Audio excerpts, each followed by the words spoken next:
E a Justiça da Bélgica condenou hoje 6 dos 10 acusados de terrorismo nos ataques à capital Bruxelas em março de 2016. 32 pessoas morreram nos ataques. O julgamento levou 7 meses e se tornou o maior caso judicial belga em tempos de paz. O editor de Internacional, Marcelo Favalli, está aqui para relembrar esse caso. Conte tudo. Marcelo Favalli, muito bem-vindo, boa noite. Evandro, boa noite. Saudação especial a quem nos ouve, a quem nos assiste. Não é nenhum exagero dizer que esse é um dos casos que marcou a Bélgica na sua época de paz, porque houve outros julgamentos na Bélgica, na França, na Itália, em tempos de guerra, Segunda Guerra Mundial, por exemplo. E quando se torna, então, o maior caso judicial da Bélgica, não é só pelo tempo de duração, nem o número de condenados, o número de vítimas, é o contexto em que isso está inserido. Vamos a ele. Para a gente entender o julgamento, a gente tem que voltar no tempo, em 2016, para entender o crime. Ele acontece num atentado terrorista coordenado.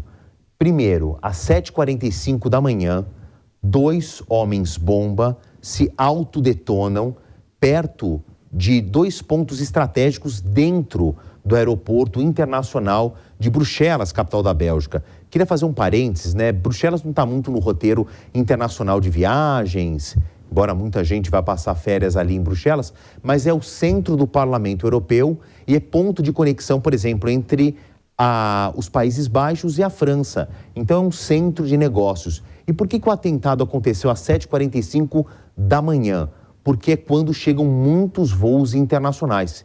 E um dos homens-bomba estava ali na parte de desembarque da American Airlines, por exemplo. O outro estava perto de uma cafeteria onde passageiros iriam embarcar. Foi tudo planejado para tentar atingir o maior número de pessoas. E com os corpos dos homens-bomba, dos terroristas, foram encontrados fuzis tipo AK-47. Então se entende, caso as bombas falhassem, eles tinham uma alternativa para disparar contra ali passageiros, pessoas que fossem buscar quem estava desembarcando.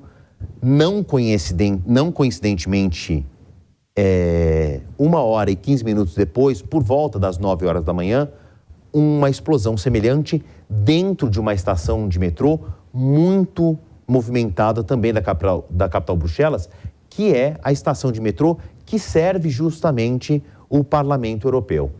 Resumidamente, a gente teve 32 mortos, 3 terroristas também morreram nas ações e 900 feridos.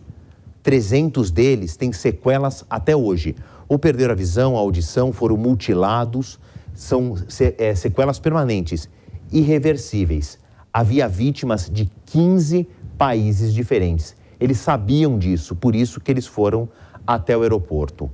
Agora, o caso, ele por si só é impressionante, mas ele tem desdobramentos, que são aqui os suspeitos que foram levados a esse julgamento de 7 meses. 10 suspeitos, 6 condenados hoje.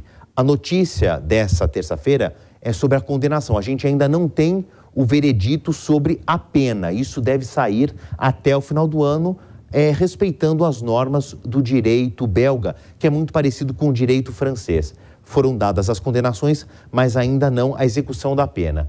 Eu queria chamar a atenção para esse que pode ter sido o grande mentor deste ataque, Salah Abdeslam.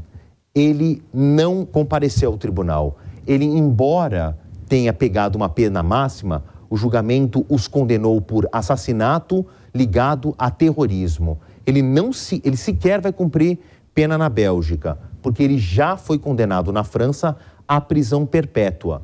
Nós estamos falando aqui de um caso que aconteceu em 26 de março de 2016, 4 meses antes, 22 de março de 2016, 4 meses antes, em novembro de 2015, houve também uma sequência de atentados em Paris e Saint-Denis, que é uma cidade satélite ali da capital francesa, em que deixaram, pasmem para quem não se lembra do episódio, 137 mortos.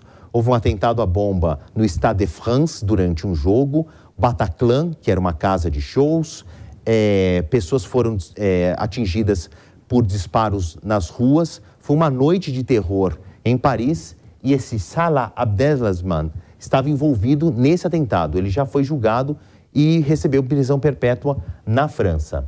E aqui, o Oussama Attar, que morreu nos ataques. A investigação apontou que eles estavam aqui diretamente ligados no planejamento, não só na execução desse ataque aqui na Bélgica. Preciso reforçar que esse é um atentado que, na época, tinha um grande pano de fundo, o Estado Islâmico, ou também chamado Levante, que era uma organização terrorista que pautou essa segunda década do século XXI.